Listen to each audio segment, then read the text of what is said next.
candidato a la gobernación del Atlántico por la Colombia Humana UP, Maíz y Alianza Verde. Hoy la Universidad del Atlántico vive uno de sus peores momentos. Hoy está tomada por la corrupción, por la indecencia. Hoy hay un rector, Carlos Prasca, que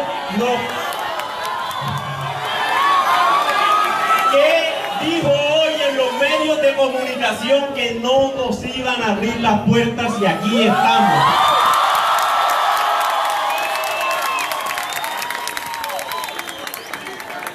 La indecencia se tomó la rectoría de la Universidad del Atlántico. Nosotros hoy nos solidarizamos con los más de 12.000 jóvenes que firmaron una petición solicitando al Procurador General de la Nación la destitución de este rector, porque aparentemente estaba entregando contratos a cambio de favores sexuales.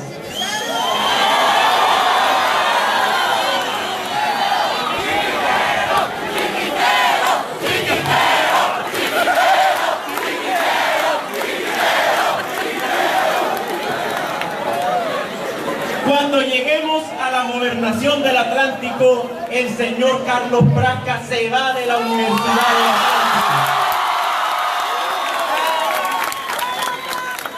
Vamos a devolverle la decencia, la ética y la moral a la universidad, a la rectoría de la universidad. Pero hay que decir algo, y es que el señor Carlos Prasca no está solo. Su amiga es una candidata a la gobernación, la señora Elsa Noguera. Pero su jefe político es Alex Char, quien ha robado la plata de la Universidad del Atlántico para poder invertir sus obras en Barranquilla. ¿Por qué no hacen las obras en la Universidad del Atlántico? ¿Por qué la Facultad de Bellas Artes se está cayendo? ¿Por qué no invierten en los salones que también se están cayendo? ¿Por qué no invierten en la infraestructura? En vez de hacer bonitos parques, ¿por qué no invierten en la infraestructura de la Universidad del Atlántico? ¿Saben por qué? Porque a ellos no les interesa la universidad pública. A ellos no les interesa fortalecer la universidad ni la educación pública. Y ese es uno de nuestros ejes fundamentales, tomados de la Colombia Humana, de la propuesta presidencial de Gustavo Petro. Fortalecer la universidad pública, universidad gratuita para cada uno de los jóvenes que se gradúan de un colegio público.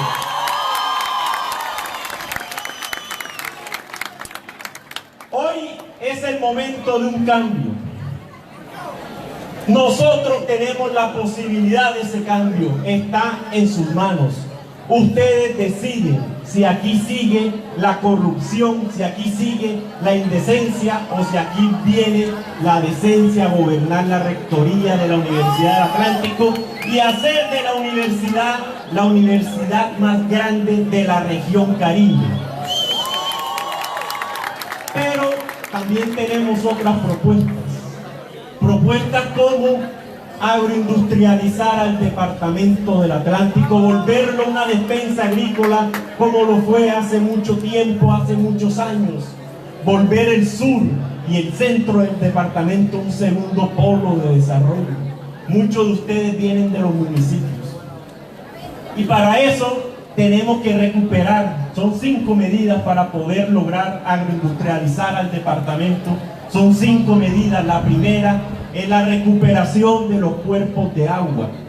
Segunda, la construcción o reconstrucción de los distritos de riego para interconectar esa agua con la tierra. La tercera, tecnificar, capacitar al campesinado y subsidiarlo. La cuarta, la construcción de la vía terciaria. Y la quinta, muy importante ella, que ha sufrido una política perversa del Grupo Char, y es el potencializar la reorganización de la plaza de mercado pública, que ha sido abandonado para obligar al pueblo atlanticense a ir a mercar a un alto costo a las olímpicas que son dueños de ellos. La tercera propuesta es no más Electricaribe. Estamos cansados de Electricaribe, de su pésimo y costoso servicio. Nosotros lo que les proponemos es un cambio, una revolución energética, pasar de la energía convencional a la energía alternativa, y en este caso es la energía solar. Paneles solares para los estratos 1 y 2, y además la construcción de una gran finca o una gran planta solar que nos permita llevarle energía de mejor calidad y a bajo costo a todos los habitantes del Atlántico. Cuarta medida, la salud. La red pública hospitalaria también se la robaron. Se robaron la plata de su salud. Hoy en los hospitales ni siquiera hay aspirinas, ni siquiera le pagan a sus empleados. Nosotros vamos a recuperar la red pública hospitalaria, pero vamos a dar paralelamente un paso hacia la salud preventiva. La salud del modelo preventivo es el que concibe la salud como un derecho y no como un negocio como lo es hoy en día. Y para eso vamos a hacer la contratación de 200 unidades médicas móviles, las cuales van a tener un auxiliar médico, un médico familiar, un odontólogo, un psicólogo, que van a recorrer día y noche, municipio a municipio, vereda a vereda, barrio a barrio. Lo que quiere decir es que nosotros, el Atlántico humano, la Colombia humana, le va a llevar el médico a su casa, a su hogar, y no como está pasando hoy en día, que ustedes se tienen que enfermar y tienen que solicitar una cita a la EPS y se la dan en 3 o en 4 meses, y ese es el paseo de la muerte. Le vamos a llevar el médico a su hogar. Quinta propuesta, vamos a luchar de frente contra la corrupción. Vamos a crear una oficina anticorrupción, la cual va a tener la tarea de investigar, de analizar las últimas contrataciones de los últimos gobiernos, porque es que nosotros necesitamos saber por qué se robaron la plata del deporte. ¿Dónde está esa plata que se robaron? La plata de la salud, la plata de la educación. ¿Por qué hay tantos sobrecostos en las obras? Nosotros le vamos a presentar ese informe a la ciudadanía, a ustedes, a los medios de comunicación y a los órganos de control. Pero esa oficina anticorrupción también va a servir de una veeduría, tanto para la Universidad del Atlántico, porque no vamos a permitir que aquí se roben un solo peso. Y también no vamos a permitir que se roben un solo peso en los municipios. Nosotros le proponemos un cambio, una transformación social, económica y política. Para lograrlo necesitamos que cada uno de ustedes se conviertan en líderes activos de este proyecto político, de este proyecto que busca el bienestar para todos, el bienestar general, el desarrollo para todos, no para 5 familias de Barranquilla. Que el desarrollo y el progreso se vea en cada uno de los municipios del Atlántico y no solamente en el norte de Barranquilla. Y para eso necesitamos que ustedes se conviertan en líderes activos de este proyecto. Se pongan la camiseta y la suben. Vayan, multipliquen nuestro mensaje, hablen con sus amigos, con sus familias, con sus vecinos. Díganle que este 27 de octubre vamos a volver a derrotar la clase política tradicional como la derrotamos hace más de un año, cuando Gustavo Petro sacó más de 440.000 votos y derrotó a Iván Duque, a Álvaro Uribe Vélez, a César Gaviria, a Los Chávez, a Pastrana. Lo vamos a volver a derrotar este 27 de octubre. Me llamo Nicolás Petro y quiero ser su gobernador.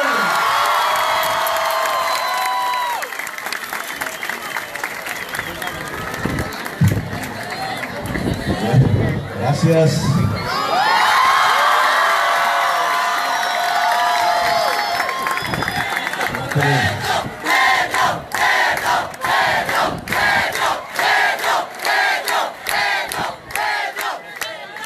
Siempre es gratificante, un descanso, viene a ser como un oasis en medio de estas campañas duras, desgastantes físicamente e intelectualmente también.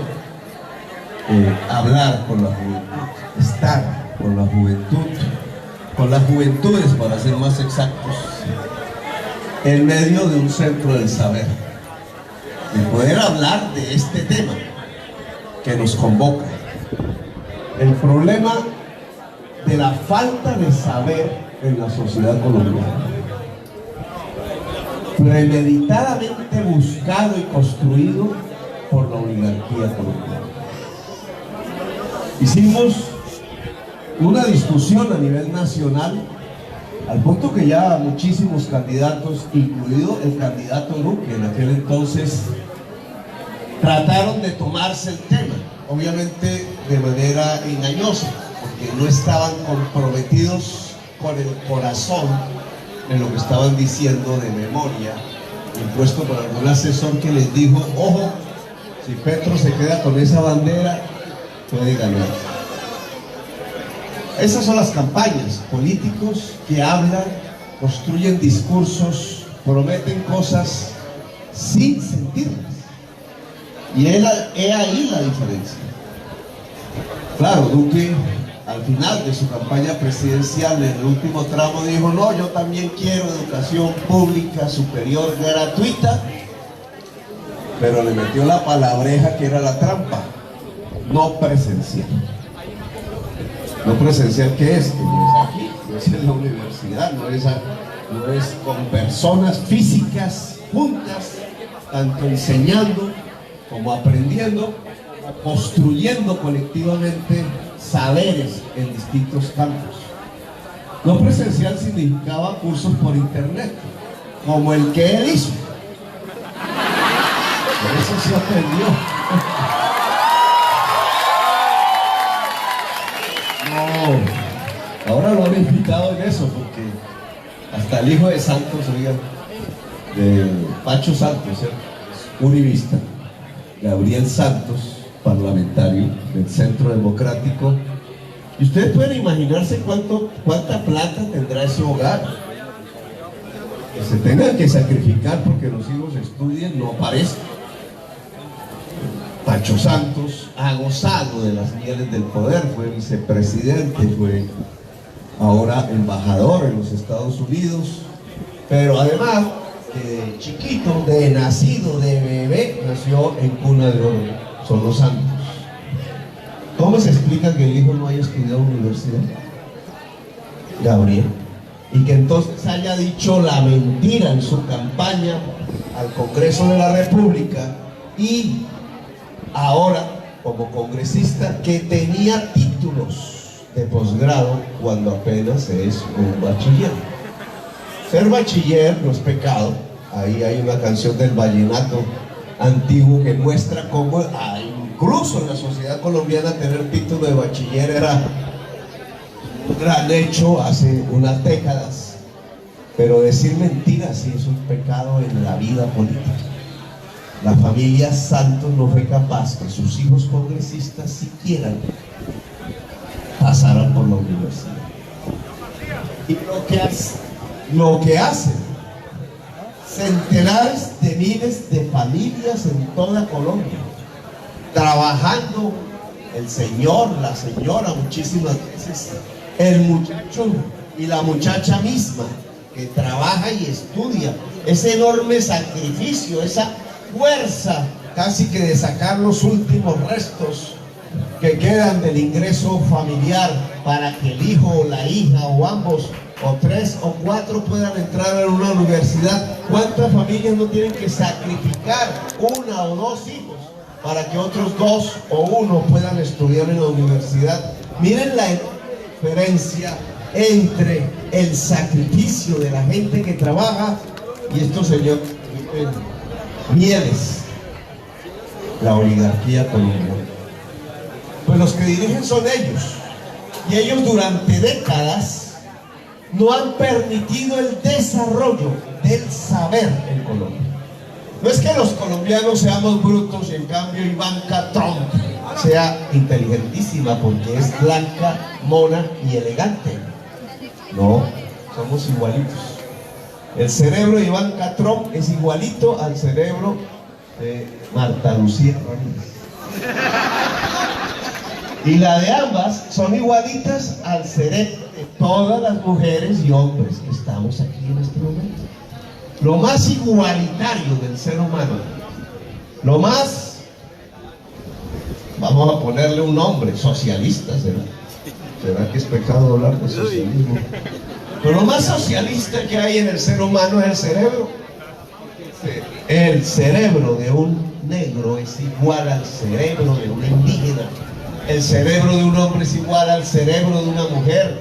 El cerebro de alguien en Barranquilla es igual al cerebro en Pasto e igual al cerebro de un ser humano en Pekín, en Shanghái, en Londres, en Nueva York, en donde se nota como nunca la igualdad del ser humano es en el cerebro. Lo que es desigual es el alimento del cerebro. Tanto el biológico, el físico, la alimentación. Claro que un pueblo mejor nutrido desarrolla mejor los cerebros de los componentes de esa sociedad que un pueblo que está desnutrido. El niño desnutrido, la niña desnutrida se va comiendo su cerebro. Y es irreversible el daño en términos de capacidad de pensar. Ese es el daño que se le produce a las sociedades cuando se condena a grandes sectores de esa sociedad a la pobreza. No solamente a vivir duramente una existencia, sino a prorrogarla, a perpetuarla por generaciones hacia adelante, como una especie de herencia maldita, escribiera García Márquez, porque van perpetuando las faltas de capacidad del cerebro a partir de la desnutrición, a partir de la falta del agua potable, a partir de la falta del nutriente, de la alimentación que le niegan a la gente. Hoy Duque dice: señor Maduro, no invierta la plata en misiles, más bien dele comida al pueblo. ¿Qué podríamos decir nosotros del señor Duque? No invierta la plata en helicópteros, en aviones, en glifosato. Invierta la plata en la alimentación de la gente. Incluso le añadiríamos: para invertir la plata en alimentar al pueblo, hay que darle la tierra al campesino. No se trata de darle el alimento regalado, se trata de producirlo. Se trata que esa producción campesina, de la mujer campesina, del hombre campesino, con tierra, con agua, con ayuda del Estado, con protección, desarrolle la riqueza en los territorios. ¿Qué tan diferente sería el Caribe colombiano si esos enormes latifundios que nos rodean y nos ahogan en una especie de desierto verde y vacío, sin árboles muchísimas veces, estuviese copado por la producción del ser humano en manos de la mujer campesina y del hombre campesino? La tierra del Caribe no sería tierra de paramilitares, ni de mafias políticas que compran el voto, ni de gente que lleva la pobreza rastreando por las calles polvorientas de los pueblos, ni viejos abandonados, rodeados de tristeza solos en los parques de los municipios donde la juventud ya se fue. La tierra del Caribe sería una tierra de alegrías, multicolor, productiva y profundamente democrática y libertaria. Pero no le dan el alimento al cerebro, pero no solamente el alimento fisiológico, biológico, necesita el cerebro. El principal alimento del cerebro, por el cual se desarrolla, por el cual es el principal instrumento de la producción de la ciencia, del conocimiento de la humanidad, es el saber. El saber es una construcción colectiva. No es cierta la imagen que nos vendieron de un Newton que se inventa la ley de la gravedad porque le cae una manzana en la cabeza. Una especie de Robinson solo, que por sentarse en una silla encontró una de las principales leyes de la física. No, señor Newton es el heredero de unas generaciones de matemáticos, de su sociedad, de discusiones que vienen desde décadas, desde siglos anteriores. Él recoge un acumulado que es un acumulado colectivo de la humanidad, lo enriquece y se lo entrega como una especie de testimonio vivo a las otras generaciones que así hasta el día de hoy han construido la ciencia en el mundo. El intelecto general, el saber, es lo menos parecido a una lata de sardinas o a una cerveza. La cerveza se puede producir en un taller por ahí, unos cuantos, si la saben hacer y la venden. Y las sardinas las pescan en el mar y las enlatan, las procesan, y lo puede hacer un empresario y la vende. El saber no se puede enlatar, aunque ya quisieran los neoliberales de hoy hacerlo. Al saber no se le puede poner la marca registrada, la propiedad privada. ¿Quién es el propietario privado del álgebra? Nadie. Es un saber colectivo. Por eso yo le digo, es quizás lo único socialista que realmente tenemos. Construir colectivamente el saber. La educación colombiana, en el caso de la primaria, por ejemplo, y de su secundaria, nos ha acostumbrado a competir en el saber. El examen, el que mejor saca notas. Yo fui víctima de esos, porque me sacaba las mejores notas. Y me acostumbré a eso, porque yo creía que estudiar consistía en eso. Así aprendimos. Y si uno no pasaba, para afuera. No, saber no es así. Si uno se acostumbra en la escuela, como nos han acostumbrado nosotros, a competir, el maestro compite con el otro maestro y el estudiante con el otro estudiante, y de codazos. Quizás la práctica más nefasta de esto fue el programa Serpilo Paga. Serpilo Paga es los que pasan bien adelante en los exámenes, les damos una plata para que estudien los Andes. Una plata que vale la matrícula en los Andes.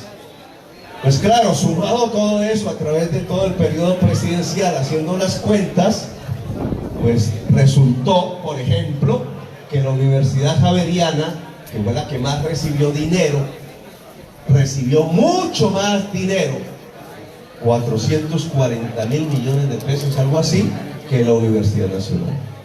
Del dinero público. ¿Cuántos estudian en la Universidad Nacional en toda Colombia? 50.000. ¿Cuántos estudiaron en la Javeriana con el programa Serpilo Paga? Por ahí 2.000, si acaso 3.000, no sé la cifra exacta, pero no fueron 50.000. Entonces encontramos un sistema por medio del cual la política de educación superior del gobierno pasado consistió en trasladar el erario público para una reducidísima parte de la población estudiantil, la más destacada en la competencia, para financiar la universidad privada con dinero público a manos de nosotros creemos en otro tipo de propuesta. Fue lo que discutimos en la campaña presidencial. El saber no es para unos pocos. Allá los que no quieran.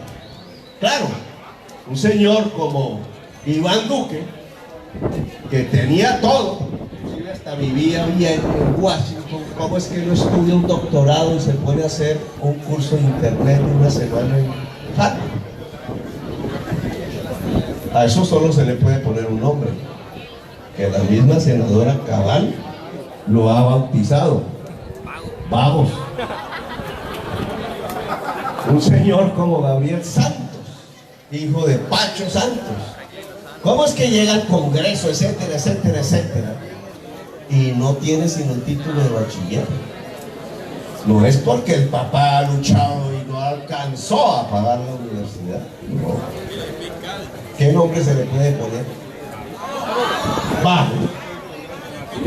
Y Peñalosa, ahí empiezan cierto, las historias reales, y van apareciendo uno tras otro, y que el señor iban a poner en planeación, y que la señora no sé qué, todos vamos. Una clase política, claro, hay excepciones. Vamos a criticarlos a todos, hay gente valiosa. Pero en general, todas las oportunidades de la vida, con todos los privilegios, lo que hoy tenemos es una clase política dirigente muy tradicional, muy goda, muy conservadora, ultraconservadora, que es vaga, incapaz de dirigir. Y por eso lo que vemos, se va deteriorando la paz, se va acabando la ilusión de convivir en paz que cualquier sociedad debería tener, nos vamos estrellando económicamente. Como dejan de comprar el carbón, se desploma el peso, no hay con qué sustituirlo, nadie sabe ni siquiera cómo recomponer la producción agraria, la producción industrial, nadie sabe cómo reconstruir la red férrea nacional, nadie sabe cómo hacer una gestión para un manejo eficaz del agua en tiempos del cambio climático. Incluso yo le diría, investigación, hagamos estudiantil o profesoral. ¿Será que el malecón que está construyendo Char, que lo enorgullece, y urbanísticamente no es que sea una mala idea, puede resistir el cambio climático en Barranquilla? No voy a hacer premoniciones, pero lo dejo como una tarea de profesor. ¿Será que los ingenieros que metieron y la empresa que metieron allí y el contrato que metieron allí estipuló que las obras tienen que tener en cuenta los escenarios de cambio del clima, es decir, de crecimiento del volumen del agua, previsibles hasta donde se puede, según la ciencia, en 10, 15, 20 años? Dejo esa pregunta, no vamos a contestarla.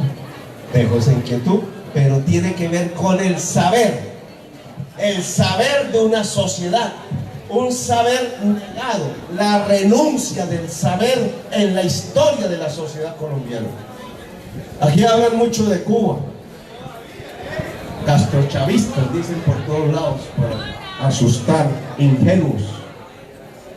Pues en Cuba en 1920, donde no estaba Fidel ni nadie por el estilo, el 60% de los jóvenes niños y niñas terminaba su primaria. ¿Saben cuál era el porcentaje en Colombia? El 18%.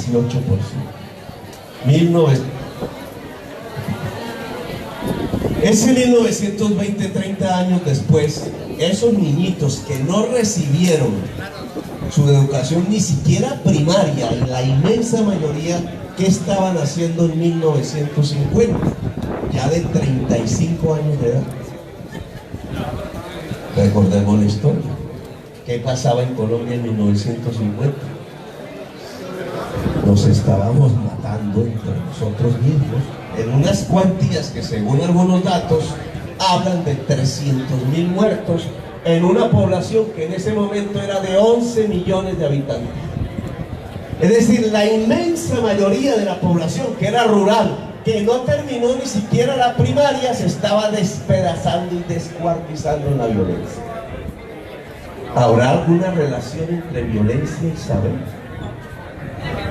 ¿Y quién le impidió a la sociedad colombiana allá, en el 1920, en la época de nuestros abuelos, que pudieran terminar la primaria? La oligarquía. No fue que no quisieran estudiar, era que no tenían escuelas, era que no había maestros, era que no ponían el presupuesto. Los cubanos sí, y no eran socialistas, eran capitalistas. Y los gringos peor, los gringos sí que invirtieron para que en esa época la totalidad de los niños y de las niñas saliera de la primaria. Hoy el problema ya no es salir de la primaria, eso no fue allá. Ahora las sociedades se distinguen en si son sociedades del conocimiento o no. Si uno mira la población joven de Estados Unidos y hace la estadística, pero igual podría colocar a Alemania, Corea del Sur, Japón, China. ¿Qué expectativas tiene un joven hoy de 17 años, una muchacha de 17 años en Estados Unidos para estudiar? El resultado es que el 100% de la juventud norteamericana, china, japonesa, alemana, finlandesa, sueca, noruega, etcétera, puede, si quiere, estudiar la educación superior. El 100%. Es decir, a menos que no quiera, que no hay, todo joven, muchacho, muchacha, en esas sociedades que llamamos desarrolladas, puede estudiar educación superior. En Colombia, ¿cuántos? En Barranquilla, ¿cuántos? Estadísticas están ahí. La ciudad más avanzada, que es Bogotá, la mitad no entra a la educación superior. Podemos decir que en el Caribe entre el 60 y el 70% de los jóvenes que salen del 11, que ya es una minoría, no entran a la educación superior. Es decir, que nosotros estamos muy lejos de ser una sociedad del conocimiento. ¿Y cómo es la economía hoy? La competencia entre China y Estados Unidos, que vemos por televisión. ¿Sobre qué es esa competencia? Sobre la 5G, el Internet de las cosas, le llaman. Una cosa, además, asustadora. El desarrollo al máximo de la capacidad productiva, del conocimiento, de los saberes de manera integral. La competencia entre Estados Unidos y China es una competencia entre dos sociedades del conocimiento. ¿Dónde está Colombia? ¿Dónde está América del Sur? Corea del Sur, allá donde fuimos a pelear en 1950 precisamente, que para él pareciera que Colombia está para eso, para matar su juventud, era más pobre que Colombia. Hoy es terriblemente más rica que Colombia y es capitalista. ¿Cuál es la diferencia? Que los gobernantes coreanos priorizaron la educación superior y Colombia no. Pues lo que nosotros estamos proponiendo a Colombia es hacer eso mismo. Priorizar la educación superior como gasto público en Colombia. Cuando dijimos hace un año, vamos a garantizar en la Colombia humana que todo joven y joven mujer tenga la posibilidad de estudiar lo que se le dé la gana, si quiere. Es decir, que la universidad pública pueda abrir las puertas de tal manera que en ninguna parte del territorio nacional alguien quede excluido, sea por el valor de la matrícula, por ello la educación gratuita, o sea porque no hay universidad, nadie puede ser excluido del saber y por tanto queríamos convertir la educación superior en derecho. ¿Cuánto vale eso? Decían los periodistas de La Plata, los mismos periodistas que se dan cuenta que le acaban de entregar a la banca para pagarle las deudas del consorcio de Brecht Sarmiento Angulo a los bancos que le prestaron a ellos, no al Estado, 2,5 billones de pesos. Y esos mismos periodistas que se dan cuenta que con una sola firma una ministra de Transporte hace esa transferencia del presupuesto nacional sin obligación de hacerlo, porque la deuda no fue para el Estado, fue para una empresa privada. Peor aún, un préstamo que le paga al Estado a unos bancos cuyo propietario se llevó las utilidades del contrato de Odebrecht Sarmiento. Si eso es así, ¿por qué se piensa que no se podría financiar un sistema educativo público, gratuito, con la capacidad presencial de darle educación pública a cualquier joven en Colombia? ¿Cuánto vale eso? Pues nosotros hicimos un cálculo sobre la base del costo en la Universidad Distrital de Bogotá, 7 millones de pesos al año. Si ustedes hacen el cálculo con la Universidad del Atlántico, les da una cifra inferior, porque aquí se está invirtiendo menos por joven que en la Universidad Distrital de Bogotá. ¿Eso qué significa? Menos calidad. Menos calidad. Pero aún cogiendo esa cifra para hacer el cálculo, 7 millones de pesos al año, ¿cuántos jóvenes dejaban de estudiar y no tenían esa oportunidad? Hicimos el cálculo, eran 350.000 a 400.000 jóvenes al año. Hicimos la multiplicación, 400.000 por 5 son 2 millones. Se necesita un sistema universitario que aumente 2 millones los cupos al final del quinto año. ¿Y cuánto vale eso? 2 millones por 7 millones da 1.4 billones, 14 billones año en el máximo gasto. 14 billones de pesos anuales, y el presupuesto nacional, por ejemplo, el de este año que se va a aprobar es de 275 billones de pesos. ¿Alguien puede decir que no se puede?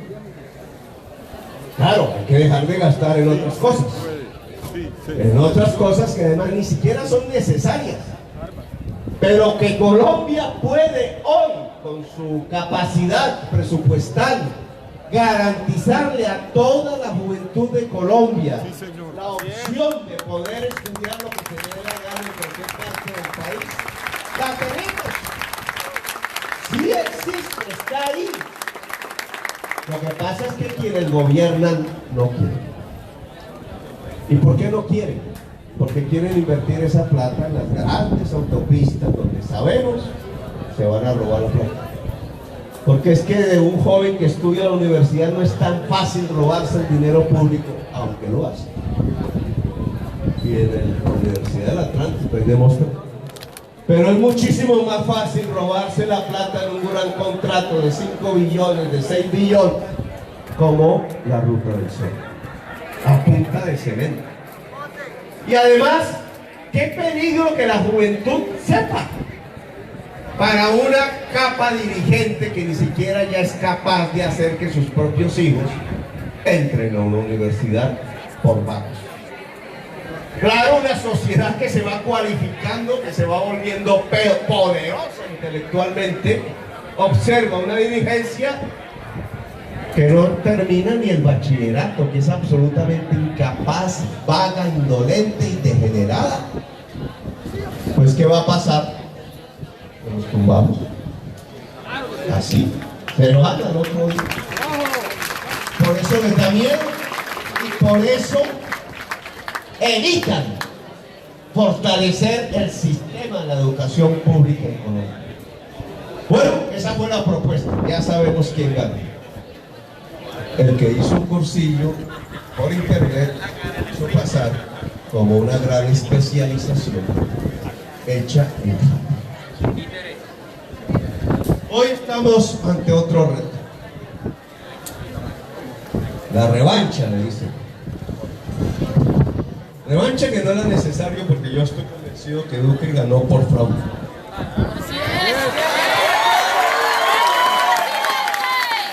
Por tanto,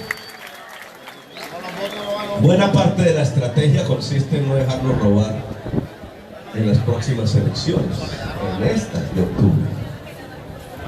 Pero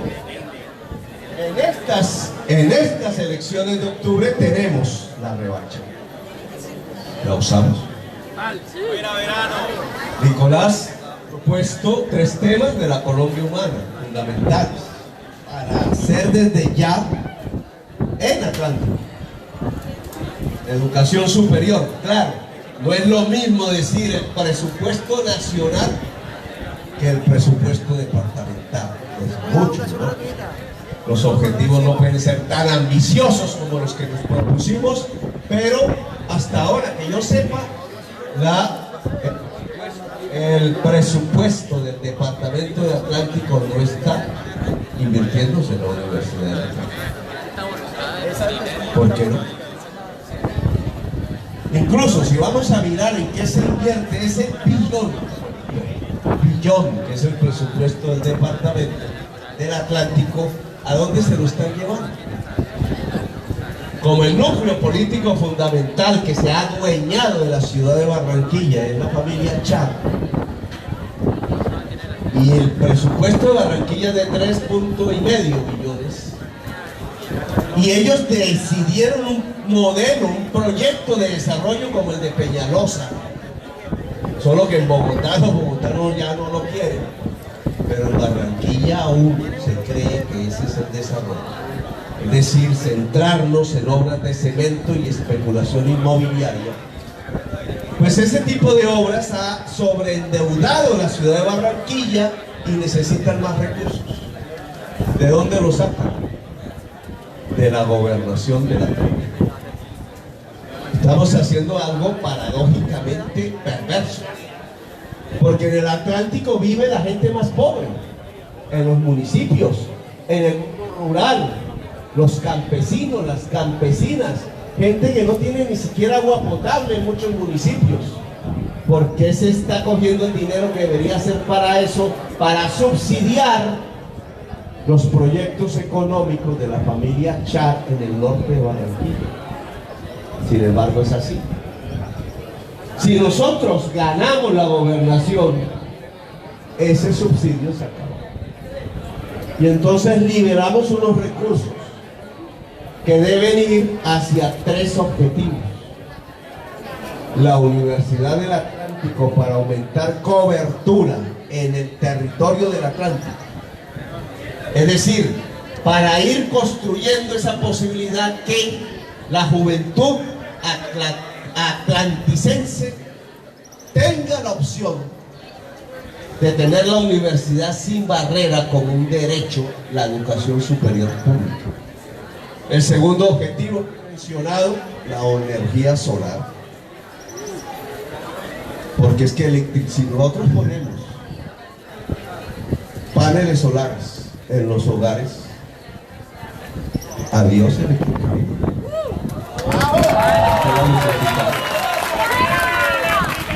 Claro, esta solución tiene, pero mucho más barata que ayudar a Electricaribe, como hace con plata pública. Esa plata